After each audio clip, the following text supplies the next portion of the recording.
welcome to a campaign conversation with Dr. Shashi Tharoor. He is the three-term MP from Thiruvananthapuram, and he's been a former union minister and the former undersecretary at United Nations.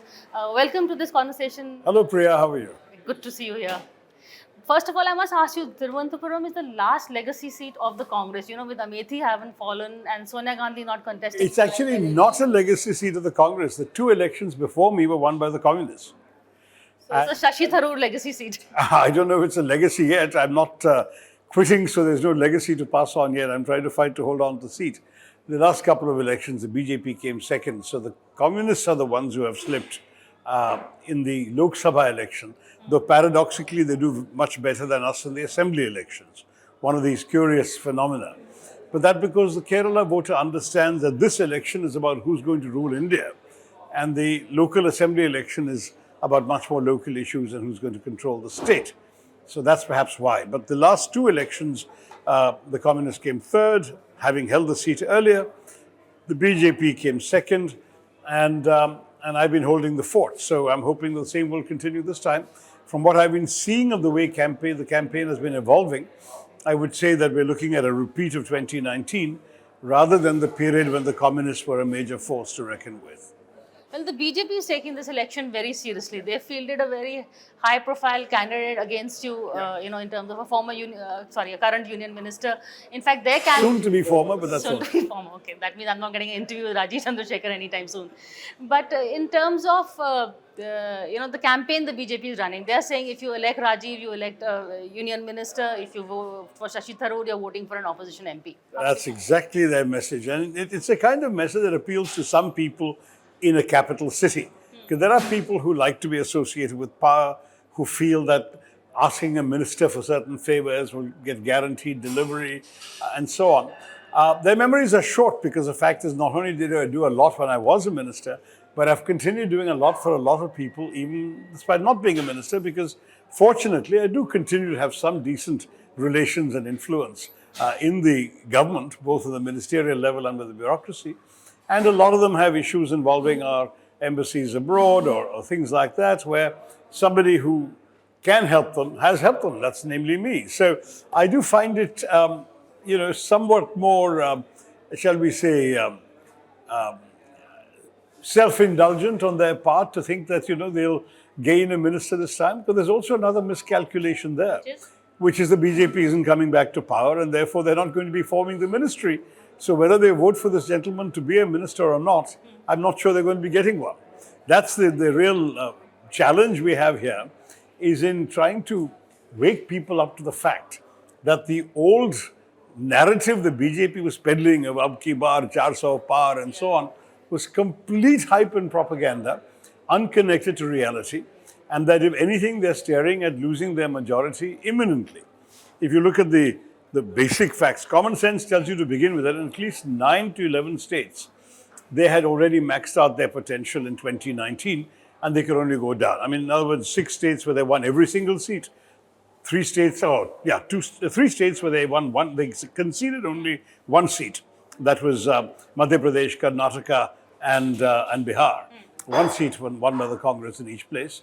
And then in a couple of other states, they had exceeded their previous performances, both Bengal and Maharashtra being the case. UP, they're hopeful of improving their performance, especially with the Yogi They had Modi. 64 earlier and they're only fighting 74 now. So how much can they improve by? We'll wait and see. I don't think you should write off Samajwadi and Congress totally in that equation. So my own view right now is that if you look at those numbers of 2019, in all the states where the BJP is strong, the only way they can go is down. And in some cases, they're going down spectacularly. For example, in Karnataka, we had won only 1 seat. A poll came out 2 days ago showing Congress winning 17 states. Another poll comes out today showing 20 seats. So where is the BJP in Karnataka? Telangana, we won 2 seats last time. This time, one poll showed 10 seats, another poll is showing 12 seats. So we're on the upswing. They're going down. And I must say that I don't see much chance if they drop below 250. I don't see much chance at all of their actually finding allies. As it is, we've seen the humiliating spectacle of a ruling party going on bended knee to the Akali Dal and the Biju Janata Dal and being spurned by both, being told we don't need you. And they're announcing unilaterally we don't need allies, we're going to run on our own. And then you see the humiliating spectacle of a government like this forced to freeze the bank accounts of its biggest rival, forced to apparently take the most amazing decision of locking up the head of a national political party in the middle of an election campaign. I mean, these are not practices you associate with democracies, but it shows you how much panic and fear has set into the BJP. In fact, I'm going to talk to you about the ED case, the use of ED also after that. But before that, what about the Congress? You've had people jumping ship also. High-profile people have left. We speak even today, Sanjay Niruparam has left. And everybody is accusing they go back to the Congress being ruled by one family, no democracy, etc. Issues that, if I raise in your campaign. Let me say to begin with that it's been not at all unusual in Indian elections that around the time of an election there's ferment, but in both directions. We've never had a sitting MP quit the Congress. We've actually now had two sitting MPs, one in Haryana and one in Bihar, leave the BJP and come to the Congress. And you folks don't make a big story of that. I must say the media seems to focus selectively on Congress losses and not focus at all on BJP losses. And that too, BJP losses to the Congress. Both these sitting MPs have come to the Congress party. So I will say to you that as far as I'm concerned, this is a phenomenon of Indian politics. People do come and go. And in some cases, it may be for genuine reasons of principle or conviction, which we've seen in the case of these MPs. Or for that matter, just yesterday, the head of the BJP SC/ST or Dalit cell in Tamil Nadu quit his party in protest, saying that even though I'm the head of the Dalit thing, I'm convinced the BJP does not know how to respect Dalits. And he's gone off and joined the ADMK. So when all these things happen, it gets not even making a ripple in the national media. Whereas when somebody leaves, some person who's not won an election in living memory, leaves the Congress party, it's big headlines, Congress is falling apart. Come on. You had people close to Rahul Gandhi leaving the party. That means either he chooses his team very badly, which you may agree with me secretly, or the fact is that he's not being able to, keep his flock together. Look, the identities of those who've left are, I think one thing we see in common with all of them is that none of them has won a recent election. You've got people who either have contested and lost the last few elections, or people who simply haven't been entrusted with a major responsibility like fighting for an MP seat. So I think you've got to understand that it's not the same thing as a couple of sitting MPs leaving. There's a different order of magnitude. And, when people who've either defeated or been denied a ticket... Interrupt you, your coffee and tea has come. Are you going to share either of this with me? I have asked for coffee also. Also, I asked you have tea or coffee, so this one is no chai wala. He's a coffee person. No, I'm a chai wala. You're a chai wala? But it's a politically loaded statement, huh? We are very much in a Starbucks. That was your choice, not mine. And in a Starbucks, you may as well have coffee. No point going to a steakhouse and ordering a salad, as they say. Same logic. So here is someone who knows his brands, which is why I want to ask you, why is the Congress as a brand not doing as well as the BJP? You're asking an MP who's fighting in the South, where the Congress is still a superb brand, highly successful, means a lot to people. You go on the street, Priya, you'll find, if you talk to 10 people at random, at least 5 will tell you that their loyalty is to the Congress. And so it's really a worthwhile brand. In the South, yes. But which is why we see, are you a little worried about the push that the BJP is making in the South and in your seat also especially? Because Rajiv Chandrasekhar in that sense is he is coming with the whole, track record. He seems to have come with a rather amazingly large army and extremely well funded, about which the rest said the better. But having said that, the truth of the matter is, in the end, what matters is what people vote for. And everything that I'm seeing in my, so far, 3.5 weeks, almost 4 weeks of campaigning, has been the same sort of reaction from the general public that I've been getting in the 3 previous elections I've won. There is still a great deal of affection for me and a great deal of personal connect, which I'm very happy to take forward. So the BJP is really counting on Rajiv Chandrasekhar to break that jinx of Kerala and, win that doorway into the state. Yeah, he's been making an amazing number of lavish promises.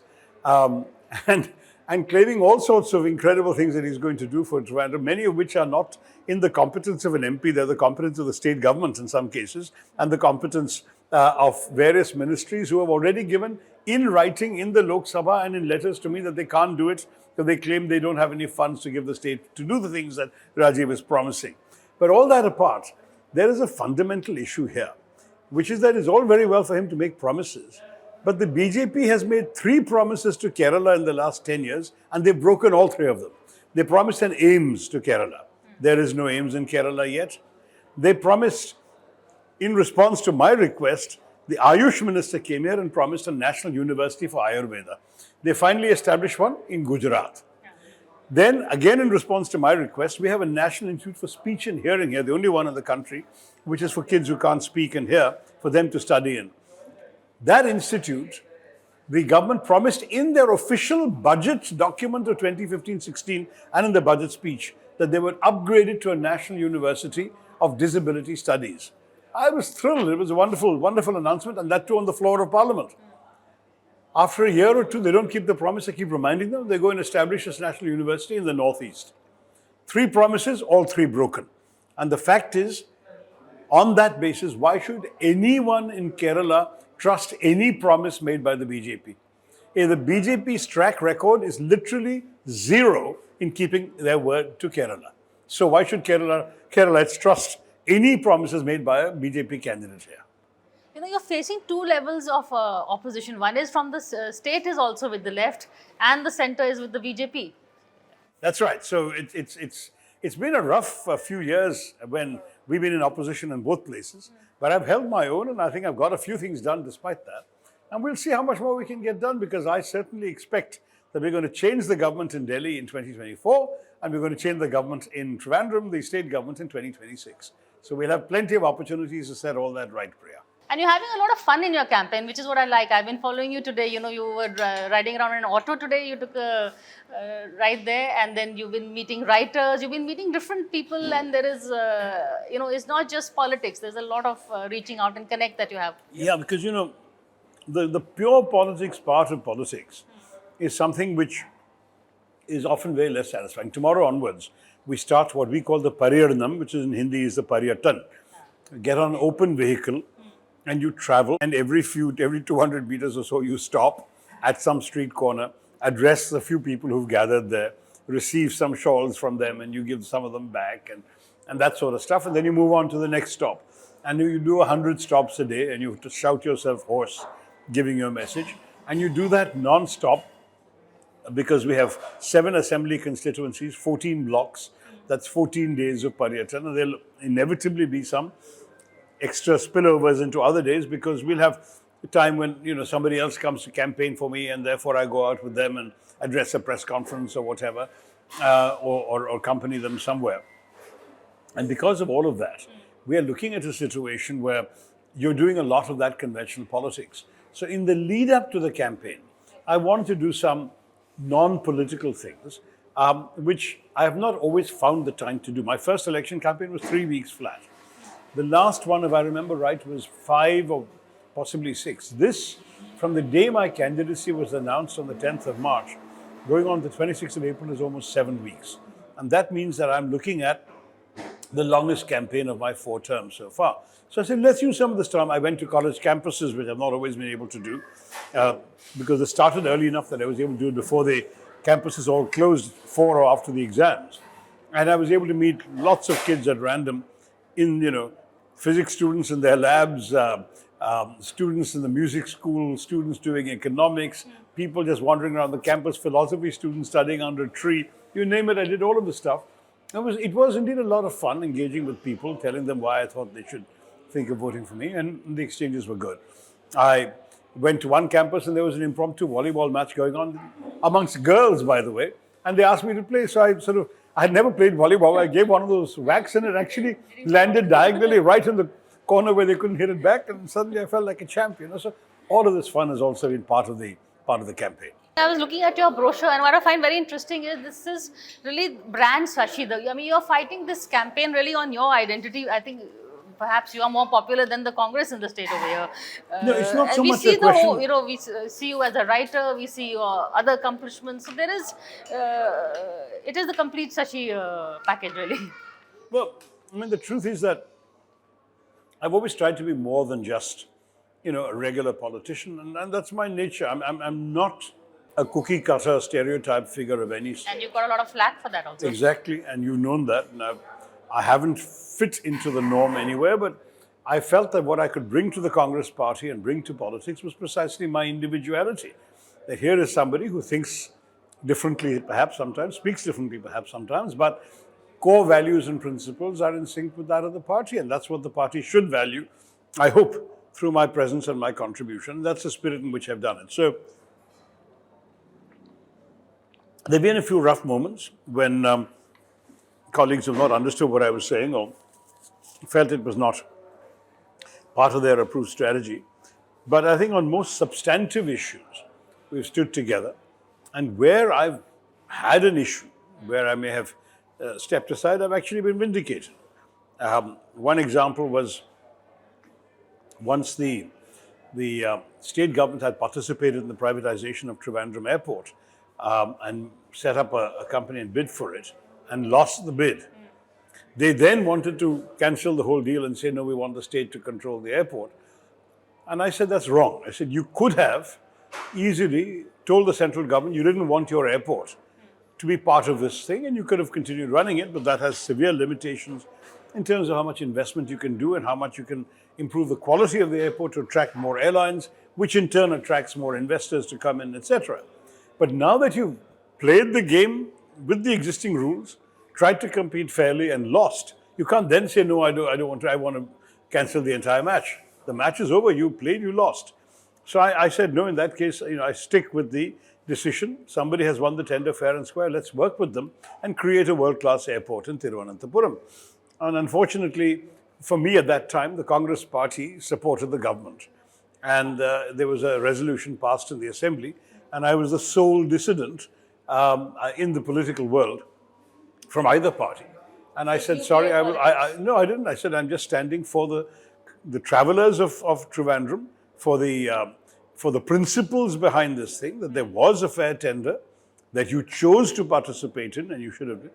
And in the end, I was vindicated because their opposition has quietly been folded away. The airport is being developed by the new operator, the international terminal in particular. There's going to be a new development of the new domestic terminal coming up. And in the process, there will be more flights coming, more airlines operating out of here.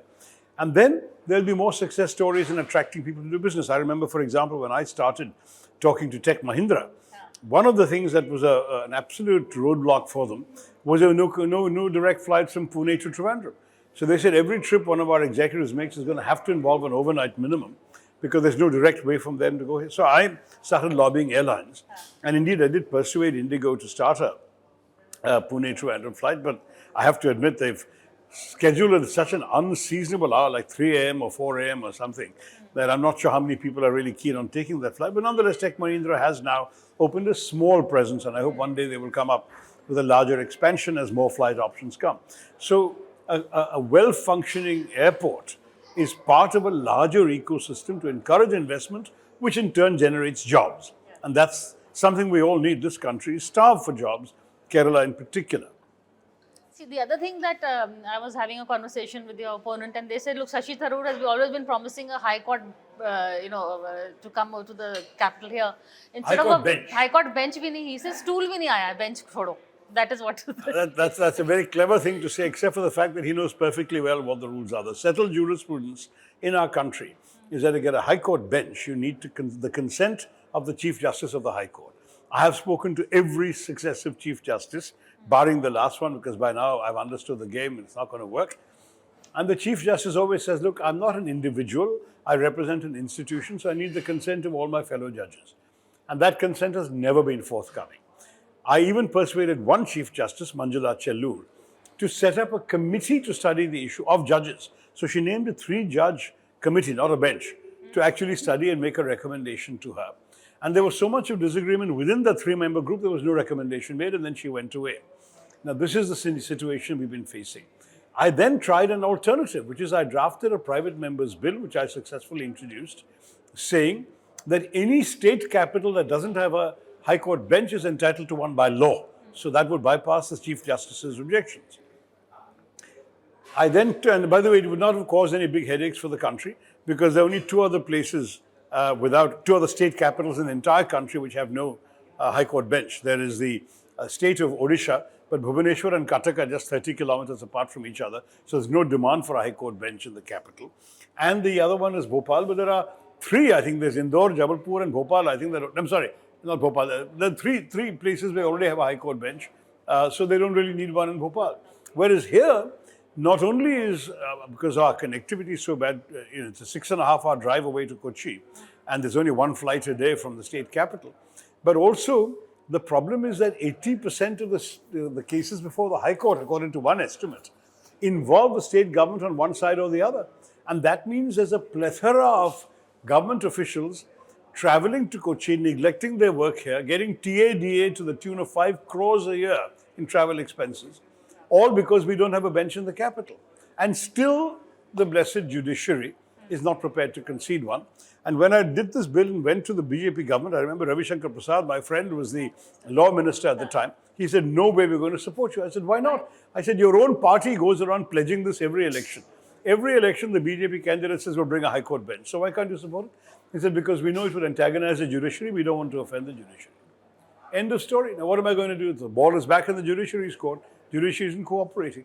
So I'd love to see my opponent who talks about stools and benches, trying to see if he can get his stools passed with the judiciary. But the other thing which your opponent says is that, why is Shashi Tharoor questioning my track record? Because you've been asking people, what has Rajiv Chandrasekhar done for the state, for the constituency while he's been union minister? He's the fair question. He's making all sorts of, he's been IT minister for 2.5 years. He says this is the oldest techno park in India, nothing has been done there. What could he have done? Couldn't he have done something? I mean, after all, what is the job of, I was minister of HRD for just 1 year and 3 months.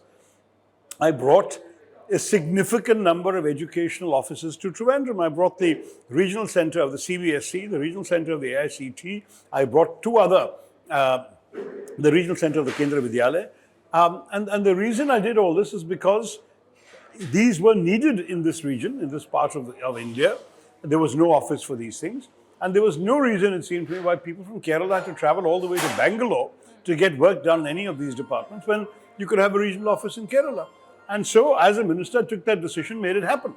What has Mr. Chandrasekhar done as minister to bring anything to Technopark? Has he used his wanted connections to bring companies, international firms, nothing? I brought in Oracle by actually setting up a video conference with the then CEO, persuading them to invest in the Technopark. They've got a very successful presence now. I spoke to Nissan's governing body. There were a few French mother tongue members to make a decision. I was tipped off that they would appreciate a pitch on Trivandrum in French, which I did, and that helped make the favorable decision.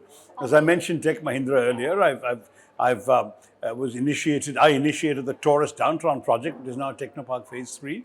I persuaded Ernst & Young, which had decided to close their small presence here, to stay on and expand it. And the result is, in my time, Technopark has gone from 17,500 employees to 70,000, and it's still growing.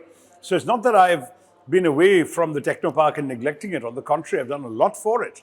This gentleman has actually had a portfolio that he could have used for the purpose. Has he done so? So it's all very well to come and make promises, but when you had the chance, what did you do is the question. Maybe at that time he hadn't been tipped off that he was getting this seat. Which brings me to the question of your candidature. Why did the party wait so long to announce it? Or was it a given that it would be you? And No, I think that it was always understood that the Kerala MPs would be announced in the first batch of Congress candidacies, and we were. But the Congress habitually takes its time to announce its list of candidacies. And as you know, even now there's still some candidacies to be announced. So the fact that we announced our list on the 10th of March, which goes back, as I said, almost 7 weeks before Kerala voting, is actually a bit of a record, I think, for the Congress party. Not even a month full, just about... No, 7 weeks is almost 2 months, my dear. Yeah. So, my point is, that's not been the Congress's style, but they did it, and they did it for Kerala, where they'd made a decision in principle that by default all the sitting MPs would contest again, and indeed only one stepped aside for political reasons here. That brings me to the other question. We have now Rahul Gandhi, who's contesting from Kerala. He seems to, the message is here that North-South divide is coming more and more. The BJP doesn't like to talk about it, but there is a North-South divide. Why doesn't, all the Congress strong leaders are here. In fact, if you see the last Lok Sabha, very few people spoke Hindi, which is why we had Shashi Tharoor coming to the front and speaking a lot of Hindi, in fact. Giving a lot of sound bites in Hindi, I know. And the fact is that it was a welcome challenge for me, but I still didn't use Hindi inside Parliament very much, other than very minimally. And that's because I'm so somewhat obsessed with the fact that the permanence of the parliamentary record, I didn't want a single grammatical mistake to appear. I do speak Hindi inside the committees quite often, but not on the main parliament floor. But anyway, coming back to... why doesn't Rahul contest from the north? I think, to be honest, you're being a bit unfair because all the seats in the north have not been declared yet. And there may still be some announcements up the party sleeve. You should wait for that. But right now, as a sitting MP, I think he was entirely legitimate in wanting to repeat himself. Why shouldn't he seek re-election from a place where he's actually been familiar with for the last 5 years? Yeah, but all the parties' heft really is now shifting towards the south, which is the other issue which the BJP keeps raising. If the BJP is trying to make inroads in the south, shouldn't the Congress also try and shore up its candidate list? All the stars are here in the south. Well, I mean, it so happens that some of us are from the south originally. And I think it's arguable we could perhaps have contested in some other places. But, once you've worked on cultivating a constituency and established some roots there, most people will be reluctant to uproot themselves and go off somewhere. It's to Rahul's credit that he came and found himself a new sort of constituency and home in Kerala. And I think he's entirely entitled to make that happen, make that work. Okay, last two questions. One, we are in this era of personalized campaigns. I mean, if you see the campaign, as I told you earlier, what I found, it's a Shashi Tharoor campaign more than a Congress campaign. Having said that, the BJP does have a point when it says there is no prime ministerial face against Modi, because that is also a very personalized Modi campaign. You have to say, who am I voting for, and not, Well, I mean, most Congress people will say they're voting for Rahul Gandhi and Kharge Sahab as the two leaders, but there are other allies. And so, since we're talking about almost certainly an India alliance coming to power, I think it's only fair that the leaders after the election decide who should be the prime ministerial face. After all, we've seen this in the past. You see, the question of one individual face is a question you should ask in a presidential system, not in a parliamentary system. In parliamentary systems, you're voting for parties, principles, ideologies, platforms. That's the logic. I'm not saying that every voter thinks like that, but I am saying that's what the system requires. And therefore, in that system, what you've got is a set of parties full of experienced people, qualified people, able people, who are saying, we'll come and we'll listen to your problems and we'll find solutions and we'll do it collectively, which is certainly a better answer than I, me, myself all the time, right? On that note, what are you going to miss? What do you look forward to during the campaign? Look, I mean, it's always a joy to reconnect with people. I find that gives me a charge. I often find myself exhausted, and then I find myself with an audience of people. I'm talking to them, hearing from them, and suddenly I forget my tiredness, and that's normal.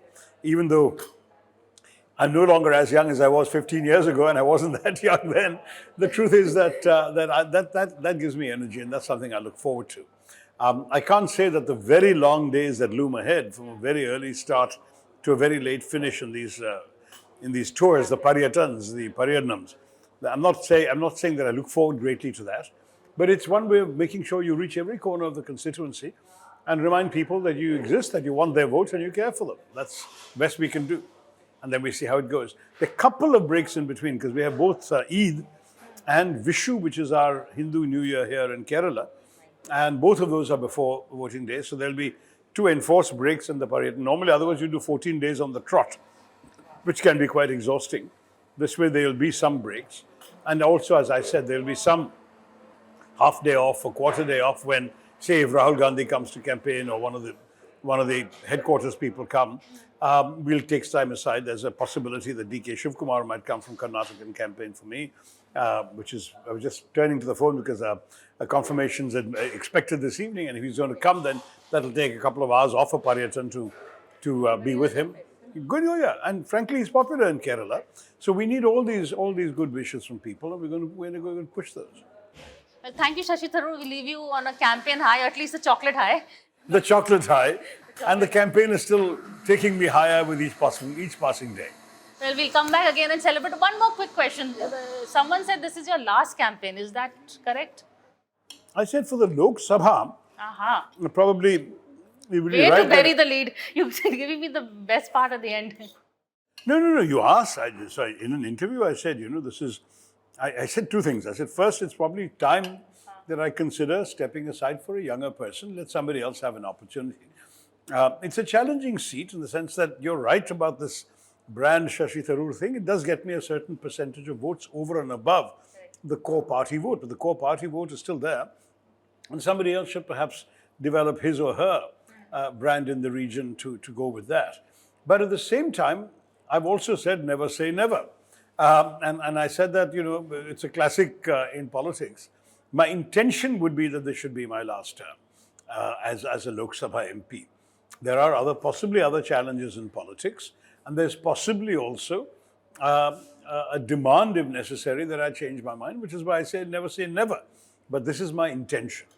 The state of Kerala is going to see a lot of Shashi Tharoor in the days to come, in whichever, whether Lok Sabha or the other responsibilities that he's not telling us what he's planning in his mind. But on that note, thank you so much for this conversation, and we wish you all the best. Thank you, Priya. Thank you. Great to see you. Good to see you. And thanks for the chocolate and the coffee.